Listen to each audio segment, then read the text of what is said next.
ग्यारह जून 1993 को मानसा के एक छोटे से गांव मूसा में भोला सिंह और चरण कौर के घर एक बच्चे ने जन्म लिया।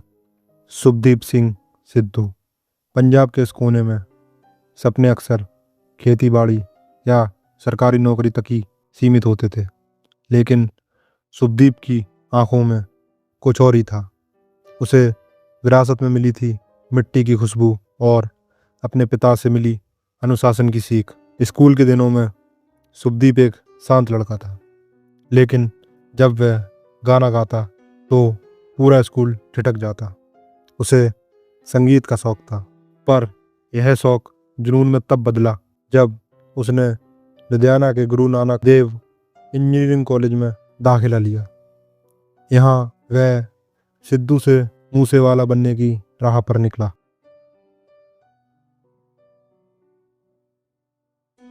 इंजीनियरिंग पूरी करने के बाद कई पंजाबी युवाओं की तरह शुभदीप भी बेहतर भविष्य के लिए कनाडा चले गए, लेकिन वहाँ की चकाचौंध के पीछे एक कड़ा संघर्ष था। दिन भर मजदूरी और रात को गानों की डायरी।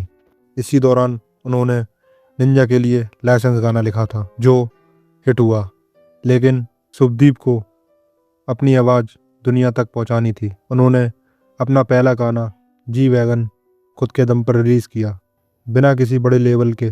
एक अनजान लड़के ने कनाडा की सड़कों से पंजाब के दिल तक दस्तक दे दी थी।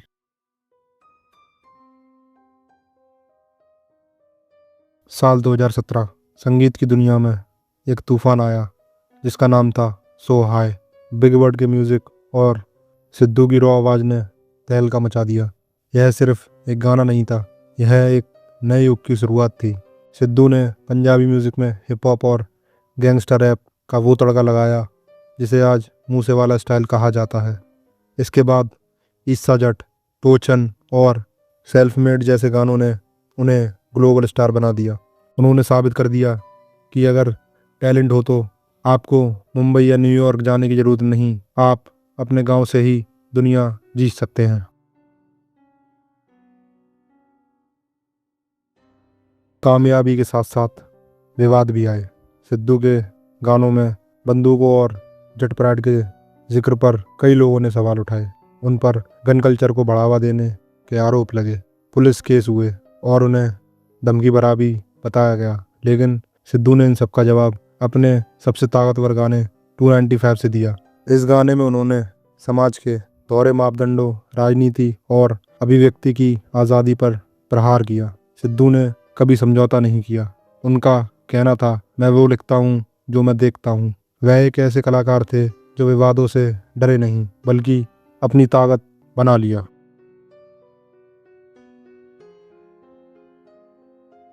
– 2021 के अंत में सिद्धू ने एक ऐसा फैसला लिया जिसने सबको चौंका दिया। राजनीति। उन्होंने कांग्रेस पार्टी ज्वाइन की और मानसा से चुनाव लड़ा। उनका मकसद था अपने इलाके का विकास करना और सिस्टम को अंदर से बदलना। हालांकि वह चुनाव हार गए, लेकिन उनके लिए जीत हार मायने नहीं रखती थी। उन्होंने कहा था, मैं अपने लोगों के बीच रहना चाहता हूँ। इसी दौरान उन्होंने किसान आंदोलन का भी डटकर समर्थन किया, जिससे उनकी छवि सिर्फ एक गायक की नहीं बल्कि एक मिट्टी के पुत्र की बन।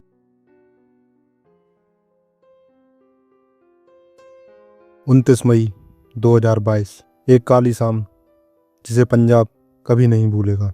अपनी थार गाड़ी में बिना सुरक्षा के निकले सिद्धू पर जवाहर के गांव के पास घात लगाकर हमला हुआ। 28 साल की उम्र में जब उनका करियर अपने चरम पर था, एक माँ का शेर शांत हो गया। यह खबर आग की तरह फैली और पूरी दुनिया शोक में डूब गई। ड्रेक से लेकर बर्ना बॉय तक अंतर्राष्ट्रीय कलाकारों ने शोक व्यक्त किया। मूसा गांव की गलियां लाखों लोगों की भीड़ से भर गई जो अपने हीरो को आखिरी विदाई देने आए थे। शरीर मर जाता है, लेकिन रूह और संगीत अमर रहते हैं। सिद्धू के जाने के बाद उनके गानों ने जो रिकॉर्ड तोड़े वो किसी जीते जाते कलाकार के लिए भी सपना होते हैं। SYL और मेरा ना जैसे गानों ने दुनिया को दिखाया कि सिद्धू आज भी जिंदा है। आज मूसा गांव एक तीर्थ स्थल बन चुका है, जहां हर रविवार हजारों लोग उनके माता पिता से मिलने आते हैं। सिद्धू मूसेवाला ने हमें सिखाया कि अपनी शर्तों पर कैसे जिया जाता है और अपनी कमियों को भी अपनी स्टाइल में कैसे बनाया जाता है।